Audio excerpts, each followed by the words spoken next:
We as human beings, we all have a very similar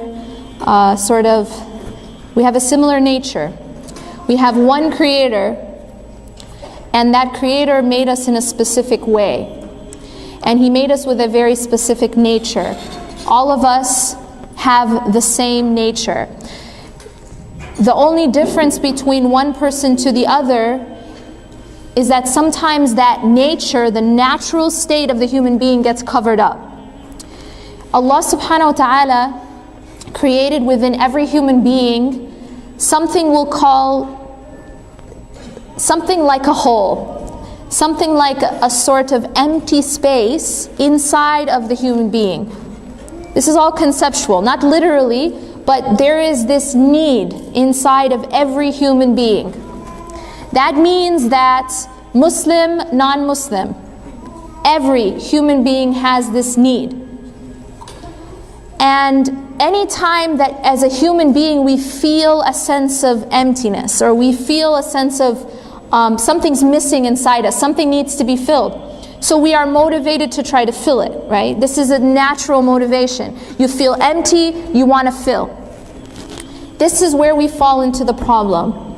Because what we try to do is we try to fill our emptiness with what is closest to us and with what we can see and feel and touch. Because as human beings we have this weakness. Among other things, our weakness is that we like to reach out to the things that we can see and the things that feel more tangible, more than we like to go beyond that to what is unseen. So what we as human beings, because we have this nature of impatience, we have a nature of wanting what is easy and what seems to be closer to us. So what we end up doing is we try to fill this emptiness that we agreed everyone has. We try to fill this emptiness with the material world. And when I say the material world, don't get me wrong, don't misunderstand. I don't only mean that we try to fill it with material things as in money and jewelry and fancy cars. That is one of the things, those are things that yes, we do try to fill the emptiness with. But there are a lot of different types of sedatives that we try to take in order to numb the feeling of emptiness and in order to fill that void. Now here's the problem. We said Allah subhanahu wa ta'ala created everything, right?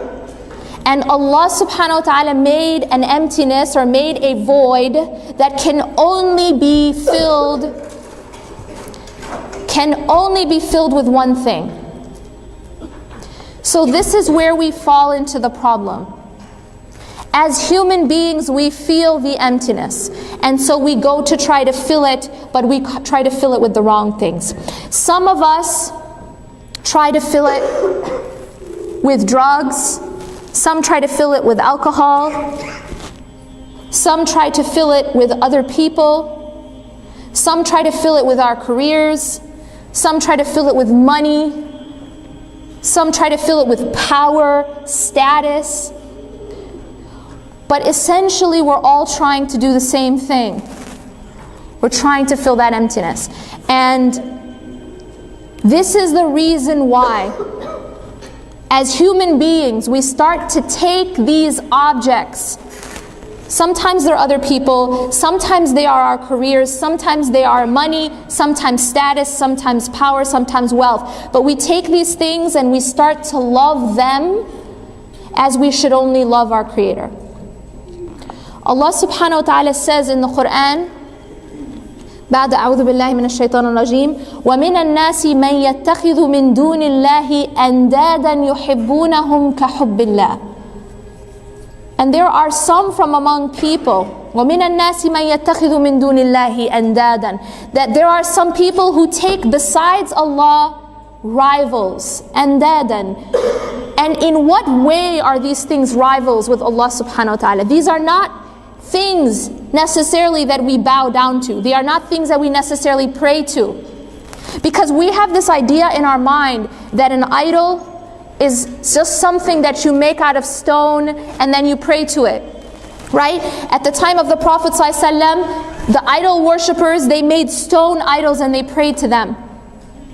And so we limit this concept of idol worship, we limit this concept to just a stone object or saying that God has a son, and that's where we think that's idol worship. And as long as I don't do that, I don't have idols of the heart. But Allah in this ayah is saying that there are people who take rivals with Allah. And in what way are they rivals with Allah? يُحِبُّونَهُمْ كَحُبِّ اللَّهِ. They love them as they should only love Allah. They love them as the love that they should have for Allah. وَالَّذِينَ آمَنُوا أَشَدُّ حُبًّا لِلَّهِ. And those who believe are the most intense. أَشَدُّ حُبًّا لِلَّهِ. Their strongest love, their most intense love is for Allah. Now everything that I've just said is still very conceptual. No one in this room will raise their hand and say, okay, actually I love so and so more than Allah, or I love such and such as I should only love Allah. Because typically as believers, even disbelievers, we don't really recognize this, and we wouldn't acknowledge it. But in our actions and in our inside of us, that's the situation, but we don't recognize it.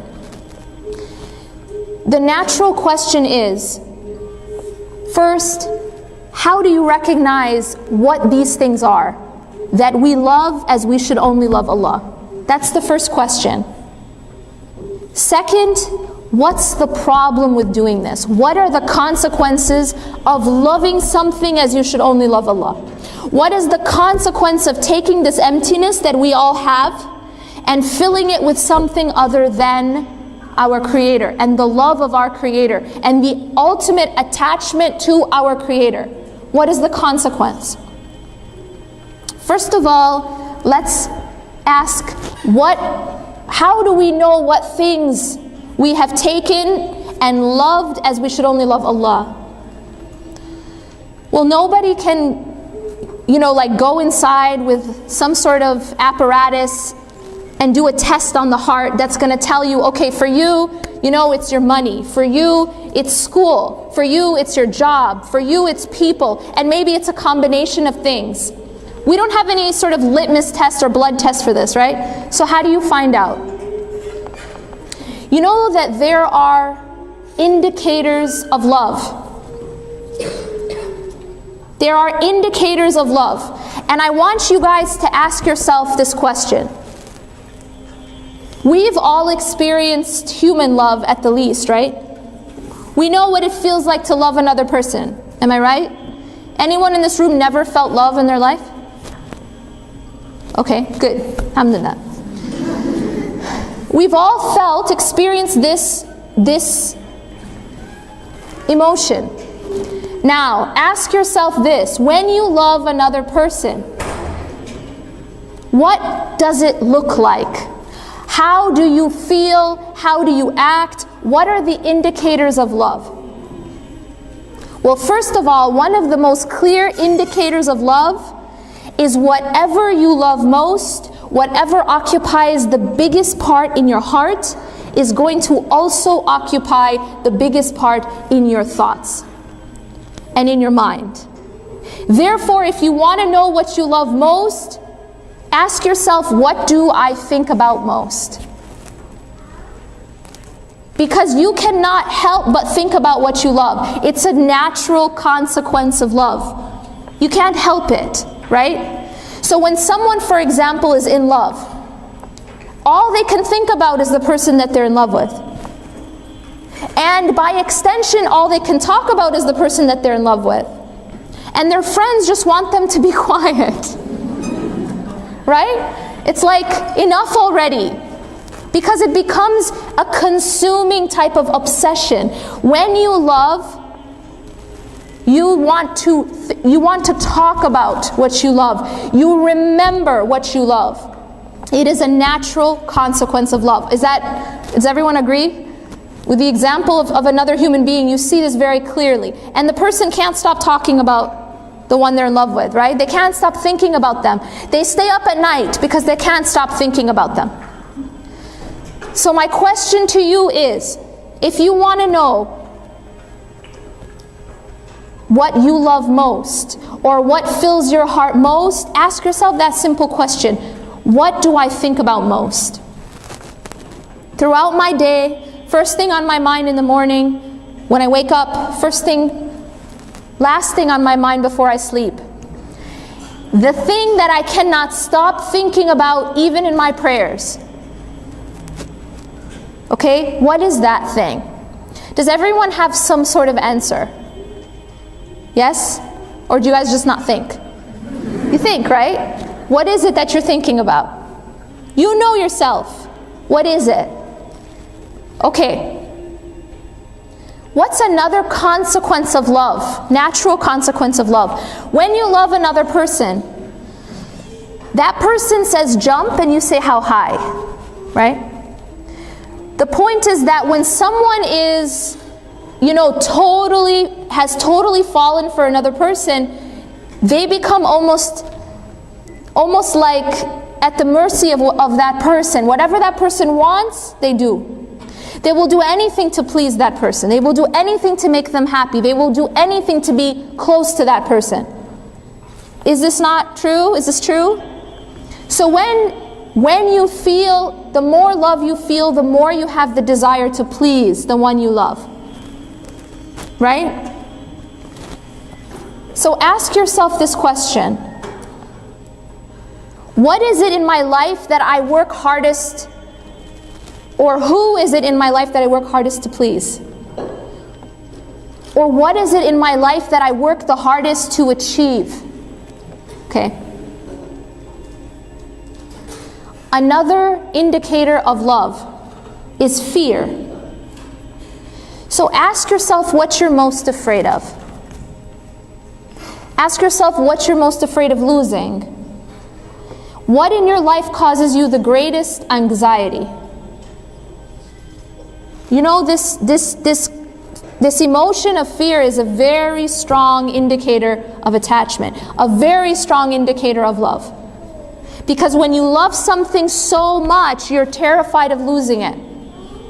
That's why when you are very attached to your money, you might get, high blood pressure and all these health problems just because of your fear of losing that money. Right? So that is fear that comes out of love. When you love something, you're terrified of losing it. So the next question you ask yourself, what am I most afraid of? What am I most afraid of losing? For some people, the answer to this question has to do with another person. You're most afraid of losing a specific person, for example. Or sometimes the answer to this question is, I'm most afraid of losing status. I'm most afraid of what people think of me. I'm most afraid that people will think this about me.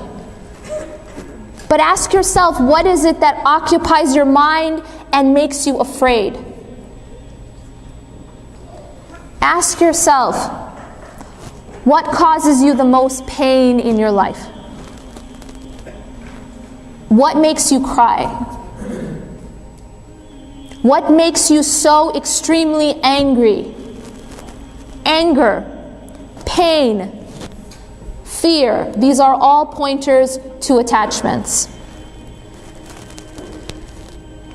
So far we've asked about 5 questions or so. Do you guys have an answer to these questions for your own self, right? Yes? Okay. Do you find that the answer to all of these questions is related to the very same thing? Is that the case for anybody? Yes? Typically it is related to something within the same kind of category, or related to the same thing. The reason is that that thing is your attachment. It's something that is so important to you that it takes a very, very large part in your heart. And that's why it's occupying your mind. And that's why it's causing you fear. And that's why it's causing you sadness. And that's why it's causing all these things. Now, I'm going to ask you a question. What do you think should be what we think about most? What do you think should be what we're most afraid of? What do you think should be what we think about in our prayers? What should be the first thing on our mind when we wake up? The last thing on our mind before we sleep? The thing we're most afraid of losing, and what we want to please most. Do you guys understand what I'm saying here? That when a person's love for Allah is the greatest, when your ultimate attachment and your ultimate love and your strongest love, ashaddu hubban lillah, is for Allah subhanahu wa ta'ala, then you will find that it is Allah that you think about most. And this is yadhkurullaha kathiran. When Allah subhanahu wa ta'ala describes people, the believers in the Quran, or when Allah advises us in the Quran with dhikr. What's dhikr? Dhikr is remembrance. He advises us to remember Him, but He doesn't just say remember me. He says remember a lot. Kathiran, a lot. And this is a natural consequence of love. You don't force yourself to remember someone that you're in love with. Wouldn't that be funny if Ahmed had to put an alert in his phone and that, okay, 12 o'clock, you need to think about Sarah now. Like a reminder to think about her. Like that's funny, right? Because that's not the way it works when you love someone. You do not need to be reminded to remember the one you love. It's automatic. So then we have to ask, why do we have to be reminded to remember Allah? Like we can go through our entire day and forget that we didn't pray. Wait a minute, whoa. I totally forgot to pray Dhuhr. I totally forgot about Asr. That's not the way love works. Do you understand my point? Because it would be a problem if Ahmed had to put an alert to remind him to remember Sarah. It would probably be an indication that he's not too excited about that marriage. Like, oh man, I just remember I have a wife. And I need to remember her now. That wouldn't be a good sign. We all agree, right? But that's how our relationship is with God. It's like we have this concept of God, but it isn't in here, and therefore it isn't here. Let me give you another example. When you love someone, whatever fills your heart, you become a master to it. You become a slave to it. It becomes your master. Now this is where I'm going to talk about the consequences of having something other than Allah in the heart. Filling the heart. So there isn't space. There isn't space. When money fills the heart, you know what happens? You will do anything for the sake of money. That's the world we live in.